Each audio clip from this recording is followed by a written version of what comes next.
Guten Tag, ich heiße Caroline Boshoff und ich wohne in Zuid-Afrika. I'm very proud of my German ancestry, and until today, my favorite uncle stays in Hannover. My family names include Scherer, Minsterman, and Turno. My grandparents both still speak proper German, and although my German isn't very good, I can tell you what's my favorite word. Nachtisch. If grandma asks me, I want nachtisch, jawohl. I must say that that's me, but there's another side to me. And many people call me a child with a disability, but they will never know and understand what it really means to me. They don't know what it hurts inside. It hurts me so bad because the word disability actually implies that I can't do things. It implies that I'm not able to do things that normal people can do. And from a very young age, I decided that I am not going to allow the word disability to determine my future. And a little background story of my education. From a very young age, people could see that I'm different, that my work wasn't as good as the others, but they couldn't understand why. Why is this intelligent child speaking properly, doing everything, looking smart? Why can she just not read and write? Teachers thought that I'm lazy and I didn't want to work. But they never knew the real me and the real problem. They never knew that dyslexia, meaning I struggle to read and write, was the one thing taking me back. I would say, and I would sit there, and I was very good at hiding it, like really good. I used to listen to the teacher when she reads the word. I used to copy it. And one day my mother couldn't realize, on every time I read page 9, I sneeze. Why do I sneeze on page 9? And then she asked the teacher, what happened? Why every time here? The teacher said that she sneezed a lot that day when she was reading the story. That just shows you, at the age of 7 years old, I already got ways to cope with my dyslexia. I didn't understand why the letters are flying all over, why the letters are upside down. I didn't even realize that I couldn't see the letters properly. But never mind. Few years later, I still struggle with dyslexia. I still can't read properly.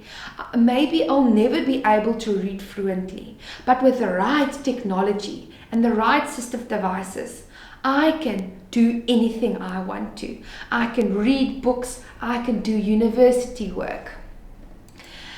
I must say that my journey was a very long journey. Children used to bully me a lot, and no one will believe me, but I was thrown in a dustbin in grade 1. They told me that I belong in the trash because I'm worth nothing. I can do nothing. And that at a very young age, if children do that to you, something just inside you breaks and you immediately feel that you're not part of the society. You immediately feel that you are outsider. You immediately feel that you're dumb and stupid. Why am I different? And I never understood it. But luckily for me, my grandmother and my mother and my whole family helped me. They took me to a testing place.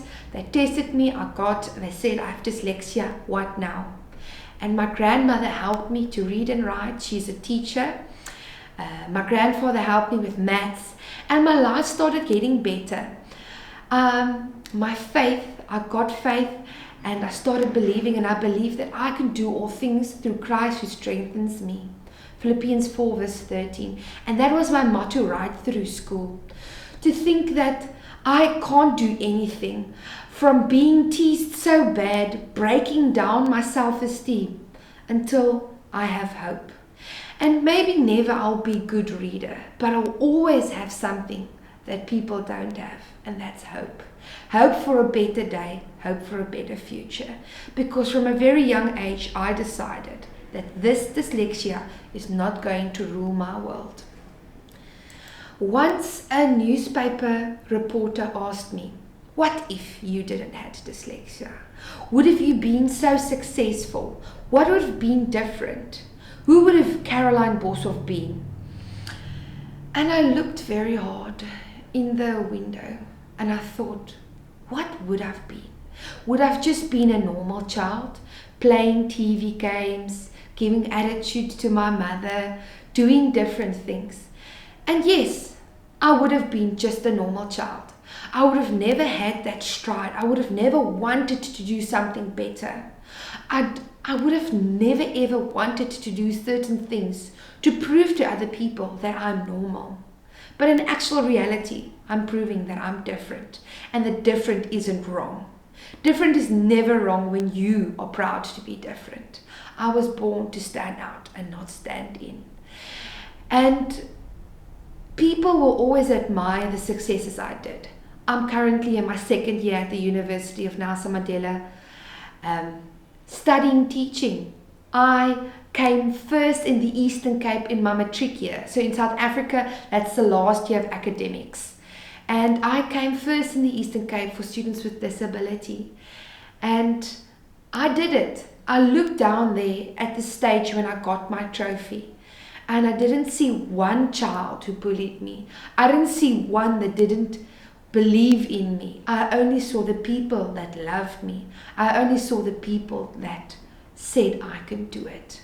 And that just shows that you should never ever listen to anyone that says you can't do it, because if you put your mind to it, you can do it.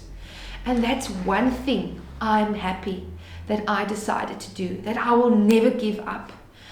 I've done Science Expo here in South Africa, and I represented South Africa, and I came first place at the Kenya Science and Engineering Fair.